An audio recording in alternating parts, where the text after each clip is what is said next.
intii furitaanka inaad inoo koobtaan inoona ururisaan insha allahu haddaad madaxweynaha u baahantihiin aanu xilli kale u yeedhanno wixii su-aala weydiinaya waana mahadsantihiin aad iyo aad baan u mahadsantahay guddoomiye guddoonka golaha wakiilada mudanayaasha golaha wakiilada madaxweynaha golaha xukuumadda iyo dhammaan marti sharafka waxaan ku salaamayaa salaanta islaamka assalaamu calaykum waraxmat ullahi wabarakaatu mudan madaxweyne waxaad xilka haysay 9 bilood wajiga dhabta ah ee xukuumadda hogaamisaana waxaa la moodaa inuu ku jiro maalmihii ugu dambeeyay muddaxileedkaaga waxaa 9kaas bilood burburay kalsoonidii bulshada dhaqan ahaan siyaasad ahaan iyo akhlaaq ahaan waxaa bilowday kacdoonno bulsho oo dowladda lagaga soo horjeedo waxaa dadku walwal ka qabaan badqabka jiritaankooda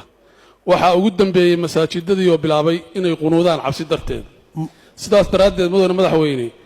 maadaama adigii khilaafka adiga madaxweyne ku-xigaankaagu soo noqnoqday isaguna oo uu yahay mushaakil dadka niyad xumi ku sii abuuray in lama habboona adiga iyo madaxweyne ku-xigeenkaagu inaad xafiiska bannaysaan si aynu u badbaadinno bulshadeenna inta aan baarlamaanku jawaab ka bixin dareenka bulshada ay matalaan aad iyo aad baa u mahadsan tahay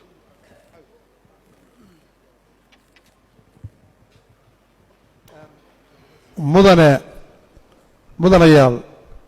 waxa weeye idinkoo sharfan madaxweynuhu waa madaxweynihiinnii su-aalaha aad weydiinaysaana ha ahaadeen su-aalo hufan oo sharfan oo aan personal attackna lahayn dalka iyo dadka maslaxaddiisana ah saasaan codsanayaa bliis insha allah bismi illaahi raxmaan raxiim waa koobaynaa labada su-aalood baan u dayn doonaa insha allah mudanayaal iska bismi illaahi raxmaan raxiim bismi illaahi raxmaan raxiim waan u mahad celinayaa xildhibaanka hadlay waana qadarinayaa habka maamulku u socdo in ajendaha baarlamaan baan ahaan jiro baarlamaanku ajendaha inuu ku socdo weeye laakiin dooddu inaad halka ku furtaan maanta aad baan ugu faraxsanahay bulshadii xooggeedii joogtay labeenteedii xaqiiqda marka loo hadlo dadka dalka xogtiisa ka hayo ma aha baarlamaanka oo keliya dalka xogtiisa waxaa haya dadka reer puntland oo dhan markaan xil ka qabannay meeshuu dalka joogay waad ogtihiin maanta waxa aan sheegayno ma aha hadallo warqado ku qoran waa xaqiiq dhab ah oo jirta amniga meelihii ugu darnaa waxaa ka mid a magaalada boosaaso waxaan filayaa dad fara badan oo mas-uuliyiinoo halka fadhida inay boosaaso ka yimaadeen waxaan ka rabaa cawil inuu caddayn dhaba keeno meesha amni darro darteed loo qunuuday masaajidka laga qunuuday jawaabtiisaa laga rabaa 1 2 waxaa dhulka sanaag oo dhan boqolkiiba 99 marka laga reebo magaalo yubba iyo in yaroo la mid ah gacanta puntland soo gashay muddadii aan xilka haynin waxaa maanta la joogaa oo wasaaradihii dawladda oo dhan joogaan magaalada buuhoodle oo markaan xilka nimid khalkhal abni ka jiray iyo gacan ku haynta dawladda oo maqnay waxaa la sameeyey 4 xarumood oo ciidanka lagu tababaro iyagoo aan lahayn hal xero oo xataa aanan dayr lahayn waxaa maanta ku jira xerooyinka tababar ku socdo 520 xerada xorgoble oo maalinta talaadada aan furayno waxaa lagu guulaystay degaankooda in si daah furan loo furo oo dadka oo dhan ay si midaysan uga shaqeeyaan waxaa isbeddel ku dhacay sumcaddii iyo horumarkii puntland dhinaca dhaqaalaha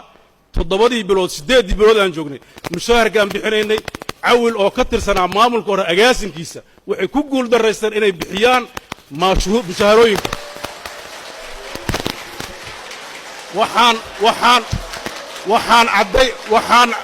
waxaan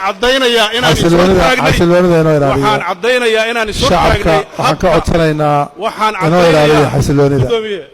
waxaan caddaynayaa inaan ishortaag ku samaynay habka ay doonayaan xildhibaano farku-tirisa inay dawladda maamulkeeda ula wareegaan oo iyagu ay rabaan inay determayn ku sameeyaan waxaan runta u sheegayaa hadalka uu ka hadlay guddoomiye su-aashayda ha ka jawaab madaxweynuhu meel kaluu marayaa hadal marihid mudane hadalka marihid kaas baad weydiisay waad aamusaysaa nidaamka dawladnimada haddaadan raacinna mas-uuliyaddeeda adaa qaadi doona dowladnimadu waxay u baahan tahay in la ilaaliyo uma baahna in ashuun lagu addimo ma ahin nin lagu cabsiin karo in aan waajibkayga aan garan waayey mana ahin nin loo sheegi karo danta iyo dowga dowladdan ay dooratay in aan ku dhaqdo waxaan rajaynayaa shacabka puntland inay wakiil ka noqdaan horumarka dalkan u socno waxaan leenahay mawaaqif siyaasiya waxaan leenahay mid amni xukuumaddana annagaa mas-uulga madaxweynahana u doorto ilaalinaya baarlamaanku waxaan rajaynayaa inay shaqadiisa aqoonsadaan waad mahadsantihiin fadhiista hooyala fadhiisto halla fadhiisto fadhiista